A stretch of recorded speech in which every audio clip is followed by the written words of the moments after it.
رسول الله صلی الله علیه وسلم یو صحابي دی ابو هريره رضی الله عنه و رسول الله صلی الله علیه وسلم فرمایل من انفق الزوجين في سبيل الله نودي من ابواب الجنه.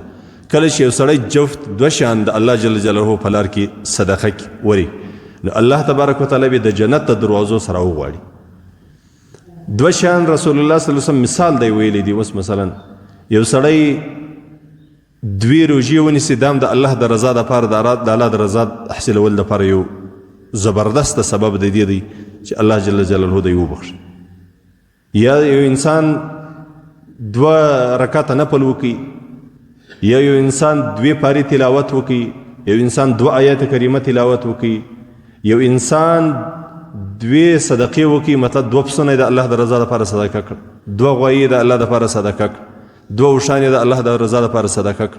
د زوجینو څه مقصد دا دی که سړی دوه جفت شان دی د الله د رضا دپاره ورکړي نو د الله تبارک وتعالی به دی د جنت د دروازو څخه به دی الله راوغواړي او داسې غږ به ورباندې وسي یا عبدالله هذا خیر ای عبدالله ای د خدای بنده تا د الله د رضا دپاره دا دوه جفت کارونه کړي وه دا دوه جفت اعمال دې ترسره کړي وه راسه د جنت پر دې دروازه باندې داخل سوه جنت. رسول الله صلی الله علیه وسلم فرمایلی دی فمن کان من اهل الصلاة دعی من باب الصلاة که چیرې دا سړی لمونځ کوونکی و د لمانځه عمل یې ترسره کړی و نو الله جل جلاله به د محشر په ورځ باندې د عزت په برخه کې د جنت د یوې دروازې نوم دی باب الصلاة. د باب الصلاة څه به دته غږ ور وسي چې ای د الله بنده تا د الله د رضا دپاره دا صحیح عبادت کړی و راسه د جنت په دې دروازه ننوځه. ومن کان من اهل الجهاد که چیرې دا سړی مجاهد وي د الله د دین دپاره یې ځان قرباني کړی و خپل مال یې قرباني کړی و خپل کلی و کور یې قرباني کړی و نو مجاهد دی. دا مجاهد به بیا د جهاد په دروازه باندې الله جل جلاله د فرشتو په ذریعه باندې به دعوت کی او جنت به داخل سی. ومن کان من اهل الصيام دعی من باب الریان که چیرې دی د روژو خاوندو مطلب دوی روژې نیولي وي مثلا زه مثال وایم 4 روژې نیولي وي 6 روژې نیولي وي 10 روژې نیولي وي نو الله عز وجل دته د عزت ورنصیب کوي د جنت د هغې دروازې چې د هغې نوم دی ریان د ریان د دروازې څخه به الله تبارک وتعالی و جنت ته داخل کی او دا داسې دروازه ده چې په دې دروازه باندې هیڅ چاته به اجازه نشته چې بل سړی دی په بل عمل باندې په دې دروازه باندې داخل سي. دا صرف او صرف الله تبارک وتعالی عزت و چاته ورکړی دی وروجتیانو ته. ومن کان من اهل الصدقه که چیرې دی د صدقې خاوندو دوی صدقې کړي وي 4 صدقې کړي وي زیات صدقې کړي وي نو الله عز وجل به د محشر په ورځ باندې پر باب الصدقه باندې و جنت داخل کی. ومن کان من اهل الصدقه دعی من باب الصدقه دی به راوغورځل سي د صدقې پر دروازه باندې به الله د عزت سره و جنت ته داخل کی. په دې روایت کې یو لوی بشارت او زیری و سیدنا ابو بکر رضی الله عنه ته پروتی امیر المؤمنین خلیفه بلا فصل سیدنا ابو بکر رضی الله عنه ده ورسول الله صلی الله علیه وسلم تول بأبي وانت وامي یا رسول الله مور و پلار می دی پرتا باندې قربان سي اې د الله رسوله. دیته دا خلق دیته دا دونه لوی لقب د صدیق لقب چې الله جل جلاله په ټول امت کې او ابو بکر ته ورکی دا معمولی خبره نه ده. دا اسی د خوبو کیسې نه دي چې په خوبونه یې ولیدله یا دا اسی مازي بس زورور بدماشو او یا دا داسې و چې بس چا په دې خبرو باندې سر نه ګرځوي بس بلا دته ابو بکر صدیق ورته ویلی بس دا خبره د پښتنه چا نه کول. دا د رسول الله صلی الله علیه وسلم نازو و سیدنا ابو بکر رضی الله عنه ته ورکړي.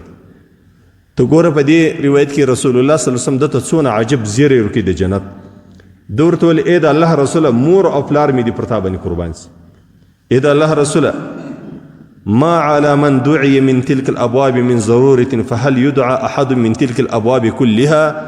ای د الله رسوله داسې به څوک بم وي چې الله جل جلاله په دا ټولو دروازو باندې دته فرشتې ودري او دته وایي چې راشه جنت ته داخل سي یا عبدالله راسه د لمانځه په دروازه جنت ته ننوځه، یا عبدالله راسه د صیام په دروازه جنت ته ننوځه، یا عبدالله راسه د صدقې په دروازه باندې جنت ته ننوځه، یا عبدالله راسه د جهاد په دروازه باندې و جنت ته داخل سه. داسې یو څوک به وي چې الله جل جلاله دا عزت ورکړي د جنت پر ټولو دروازو باندې دته اعزازا اعلان وسي چې ای پلانکیه راسه په دې لار باندې و جنت ته داخل سه. رسول الله صلی الله علیه وسلم چې دا د چې کله رسول الله صلی الله علیه وسلم ته دا خبره وکړه قال نعم، رسول الله صلی الله علیه وسلم ورته هو. داسې یو څوک به وي چې الله تبارک وتعالی به پر دا ټولو دروازو باندې و جنت ته دعوت کړي. وارجو ان تكون منهم، ای ابو بکر د الله رب العزت سمې دا امید دی چې الله جل جلاله به تا په دغه ټولو دروازو باندې و جنت ته دعوت کړي. تاسو وایئ سبحان الله. یا رسول کم ولته لږ وزور وایئ سبحان الله. تو ګوره دا دونه لوی سړی دی، دې ته چې د رسول الله صلی الله علیه وسلم اول خلافت چې ده ته میلاو سو دا داسې نه وه چې مسخرې وې، بس دا دونه صحابه کرام د رسول الله صلی الله علیه وسلم مکمل اهل بیت، دا لوی لوی کبار صحابه کرام، دا هغه صحابه کرام چې بار بار پر ده باندې د جنت زیری سوی دی، بیا د هغه باوجوده د ده انتخاب و خلافت ته د رسول الله صلی الله علیه وسلم د رسول الله صلی الله علیه وسلم په حیات کې دی پر مسله درولی دی. تاسو ته به دا ځای ګوره معلوم وي که به نه معلوم. رسول الله صلی الله علیه وسلم چې کله ناجوړه و، رسول الله صلی الله علیه وسلم وصیت دا وکړي چې زما پر مسله باندې د امامت لپاره ابوبکر ودروي. او سیدتنا عایشې مور ډیر کوشش دا کړی دی چې دی د دې ځای څه دوري کړي. د دې دا ګمانو چې خلکو به بیا پر ده باندې نیت بد سي چې ته وګوره دا هغه د الله پیغمبر صلی الله علیه وسلم ناجوړه دی، زموږ او ستاسې پښتانه دا رقم نه هغه بد شګون چې دی بولي چې ته وګوره پیغمبر صلی الله علیه وسلم ناجوړه دی پر مسله باندې ولاړ. نو دې عذر ورته ویل ای د الله رسوله ابوبکر چې کله پر مسله باندې ودرېږي نو هغه دونه زیات ژاړي په لمانځه کې، دونه سخت خوف او بیره پر ده باندې په لمانځه کې راځي چې اکثره وخت د ده تکبیرات څوک نه اوري. رسول الله صلی الله علیه وسلم بیا ورته ابوبکر ته ووایه جماعت ته څوک ورکړي؟ ابوبکر رضی الله عنه. دلته رسول الله صلی الله علیه وسلم ورته ویل چې د الله رب العزت سمې دا امید دی چې د جنت پر ټولو دروازو باندې به تا ته دعوت درکول سي چې ابوبکر راسه پر دې دروازه د لمانځه جنت ته داخل سه، ابوبکر راسه د دې د روژې په دروازه جنت ته داخل سه، ابوبکر راسه د جهاد په دروازه باندې و جنت ته داخل سه. د الله سمې دا امید. نو الله جل جلاله دون عظیم شان ورکړی دی. سبحان الله. الله رب العزت د دوی په برکت باندې د دنیا او د آخرت خیر په نصیب کړي. الله دې د دوی نقش قدم په نصیب کړي. د دې حدیث شریف روایت بخاری او مسلم دواړو کړی دی.